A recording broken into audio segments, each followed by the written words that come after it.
If you want, it's Emily Fox. Today's video is going to be all about the 72 most popular fantasy books in the last 3 years according to Goodreads. They made a list and I was curious and I looked at it and I have read 20 plus 4 that I put down because I wasn't enjoying them. So I'm going to go through all of them, give you my thoughts on them, what I liked, what I didn't. I do want to mention that with the new popular releases on Goodreads, it tends to be quite hit and miss for me. Just because it's really popular doesn't mean I enjoy them. But you will see that reflecting in my ratings. But just because I didn't like it doesn't mean you're going to feel the same. So I'm going to explain my thoughts, blah, blah, blah. You get it. I did do this for the sci-fi list also. I'll link that down below if you are interested. Let's go through them in the order that they appeared. That way I don't miss out on any. Ooh, if I didn't read it, I'll let you know if it's on my TBR or not. And you can tell me to add it or remove it.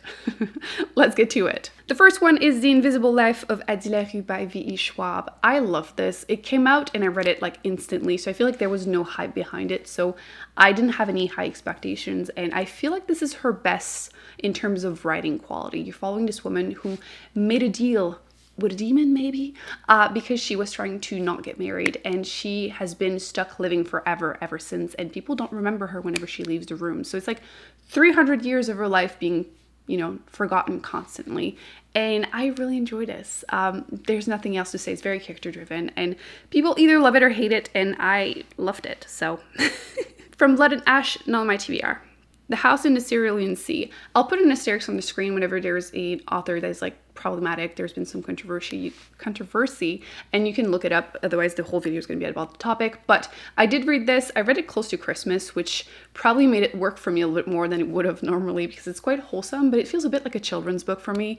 But you're following this man who's kind of, you know, grumpy. He works for an agency that makes sure that, you know, schools and like orphanage are perfect for children or not. And he's sent to this magical one and things happen.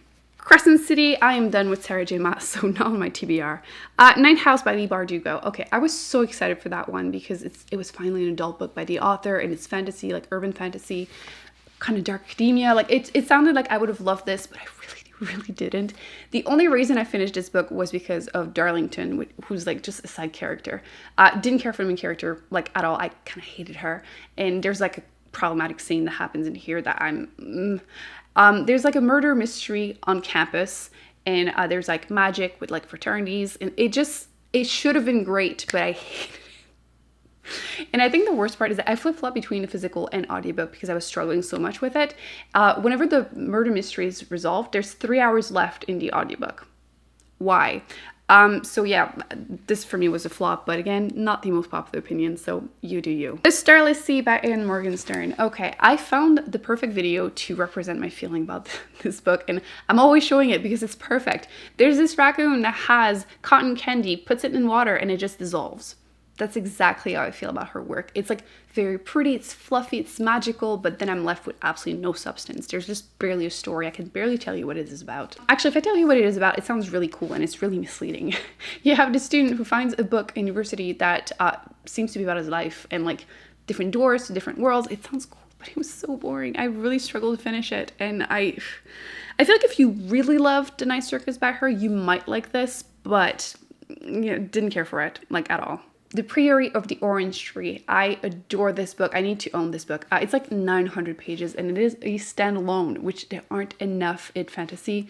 To be fair, the author is now planning on bringing more books in the same universe, but I don't care. I usually don't like it whenever they add more books to a series, but I'll allow it with this one. It's essentially a big battle between good and evil with dragons. You're following a different point of view. There's a ton of world building, and there's a little bit of a gay romance, lesbian romance. And frankly, I just want more about, there's like a section about like witches, and I wanted the whole book to be about them. They sounded so cool and it's great. The only thing I complain about is the ending. I feel like it was a bit quick, the big battle, but otherwise read it. Just do it, read it. Piranesi. Okay, this book shouldn't have worked for me, but it totally did. It is magical realism, which I usually don't care for, but this was fantastic. And once I got past the first like 10-15 pages, because I put down the book after 3 pages because I didn't like it. It was very confusing, but it's because the main character is confused. So once things start period, it makes sense and everything is great. So the main character is living a life like very day to day. They don't tend to remember what's going on, and like it just, and you know what? Don't want to tell you anything else. Just do it. it's great. The 10,000 Doors of January on my TBR. I want to try a second book by the author. You're going to see there's another one by her that I didn't care for, but I've heard great things. I want to give her a second shot. The Atlas 6, again, so popular. You see it constantly, like on Book Talk, on YouTube too, and I just didn't care for it. So much potential. Once again, dark academia, magical school, a group of people that are selected and like only some of them can make it. And sounds awesome. And I don't even mind usually like unlikable characters. I feel like that goes hand in hand with dark academia. But I really struggled to care about what was going to happen. I feel like the whole story was kind of disjointed, and it was picked up and like republished. So my opinion is based on like the self-published version, but I've heard that it's not that much better. But yeah, some people absolutely love it, so you might feel differently. But for me, it was a flop. A Deadly Education. This was my second chance to the author. I didn't care for Uprooted. I never finished it, to be honest. But I wanted to give this one a shot. It is a YA book, which I'm kind of over, to be honest. But it is a magical school, so I gave it a shot, and I listened to it as an audiobook. That's the only reason I finished it, to be honest. I feel like, one, the romance, very YA, very insta, very like comes out of nowhere. Once again, the main character is not likable. I didn't care for the plot. I didn't care for the setting. I didn't care for the ending. I really, really struggle with that one, but it seems to be an unpopular opinion, so... Under the Whispering Door, like I said, I'm not planning on reading more by the author. The Once and Future Witches, that's the other book by the author that I tried and I put it down.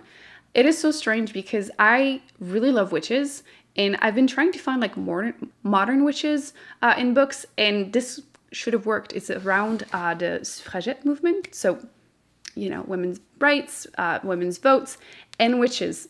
Should have been great, but I was really, really bored, so I put it down at 50%. So wasn't for me. Not on my TBR. And then we have She Who Became the Sun. I am so torn with this book because part one of this book was the easiest 5 stars. I absolutely loved it. I thought this was going to be a new all-time favorite book. You're following this young girl who is starving with her family, and then her brother and her father die. And they had heard that her brother was going to like make a name for himself, and she decided to steal his name and like get his future. And it just sounds so great. But then as soon as she leaves the monastery, can I keep this big? Things just go down and down and down. And I just wasn't invested in the political intrigue. And I felt like the timing of the book was kind of off. Like we would skip portions, and it just, I don't know, I was not invested in the rest of the book. So it's unfortunate because it started so strong and it had so much potential, but might still be worth a shot. You might enjoy the political intrigue more than I did. But yeah, it seems to be a fairly popular opinion, though, that like part one was so strong. The City We Became by N.K. Jemisin. I loved everything else by her, but I couldn't stand this book. I put it down super quickly. Rhythm of War, I'm not there yet. I am about to start book 3. I'm trying to like stretch it because book 5 is only coming out 2025 now. It's been pushed back. 2024. So trying to stretch it a bit. Gods of Jade and Shadow, not on my TBR. Then a couple more that are not on my TBR. Book of Night by Holly Black. Okay, I want to give this one a shot. The reviews have not been good, so I'm kind of surprised that it's there. But it's her first adult fantasy, and I want to give it a shot because I didn't care for The Cruel Prince, which is a YA fantasy, and I wanted to try an adult version by her, an adult book by her. So we'll see.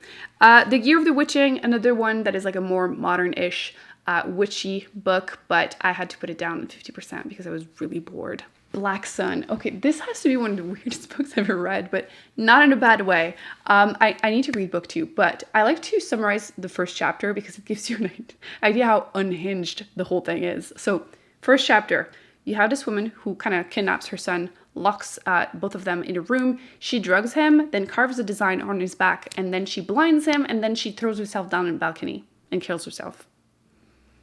That's the first chapter. Like, unhinged. There's also a lot of political intrigue, pirates, there's people flying on giant crows. It is something. If that sounds appealing, do it. I'm looking forward to book 2. I've heard it's not as good, but I'm hoping it's wrong. Hopefully everyone is wrong and I love it, you know? Daughter of the Moon Goddess, maybe on my TBR. It's YA, but I've heard great things, so I might try it. Not on my TBR. I tried book 1. This is book 3, and I didn't care for it. Magic Lessons. I really like practical magic, and I tried this one and the other prequel by her, and I was not super invested. Once again, I feel like it feels a bit I call it magical realism, but I mean just kind of vague with the magic system, so I don't feel myself super invested. So never finished it. The Dragon Republic. This is the second book in the Poppy War trilogy. I'm surprised book 3 is not here instead because I feel like it was stronger. Such a good ending. I hated it, but such a good ending. And book 2 is still solid, but I'm surprised that it's the one that's here. But yes, the Poppy War in general, if you like adult fantasy, try it. Evil gods, people that can use magical power, go crazy whenever they do, and it's great. A lot of like political intrigue and just giant war. A few that aren't on my TBR. Then we have Middle Game by Shannon Maguire. I really wanted to love this, but once again was not really invested. The magic system or like superpower, I don't know, were interesting. Essentially twins. What were their names? It was so bad. Let me give you the names. Roger and Dodger. Who thought this was a good idea? It wasn't. One of them is really good with languages and the other one with numbers. It could have been really great, but I hated all of it. I kept flip-flopping between the physical and audiobook, and I still struggled to finish it.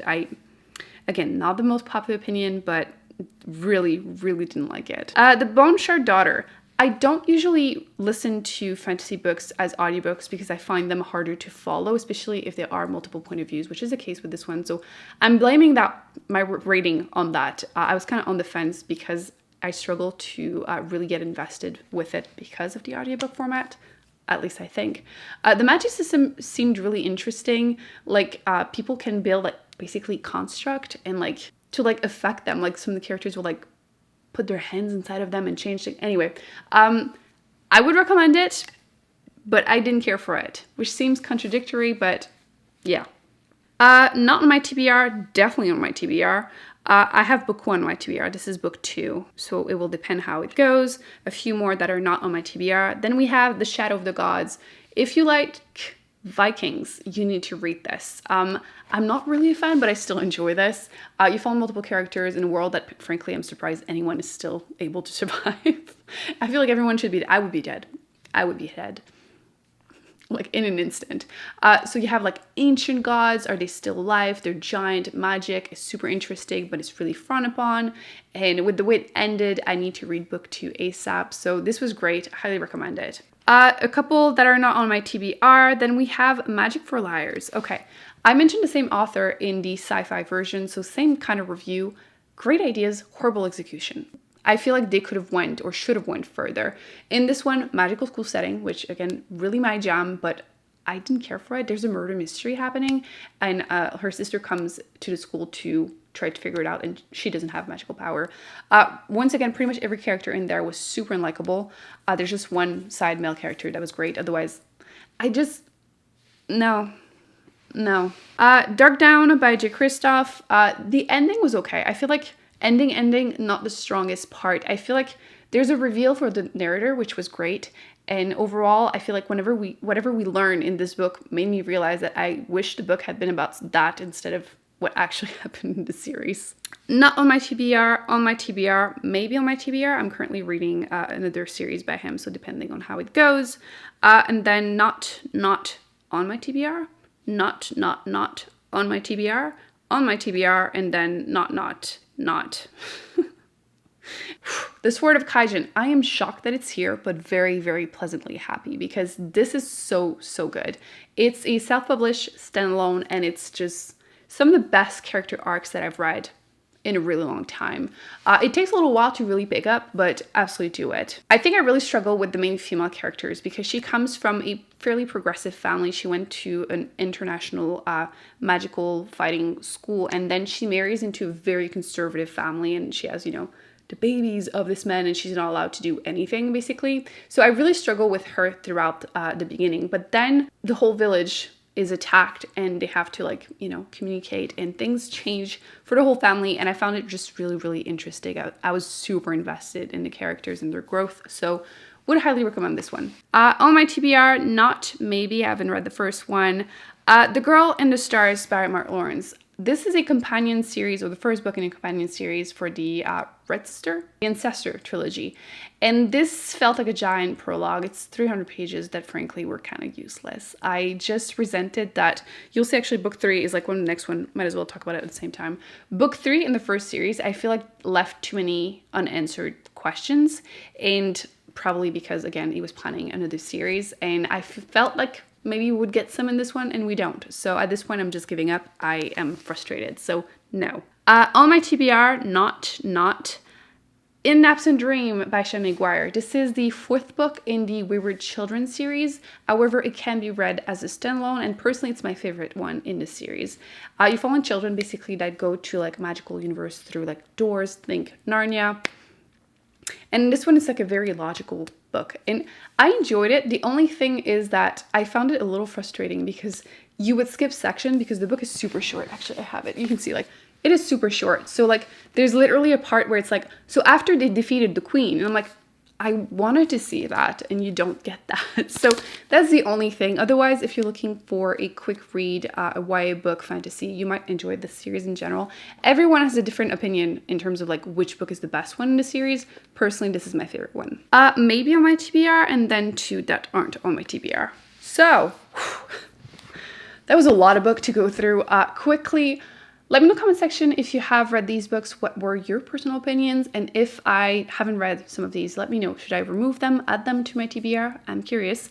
I will be linking the sci-fi version of this list in the comment section, so you can watch that too also if you're interested.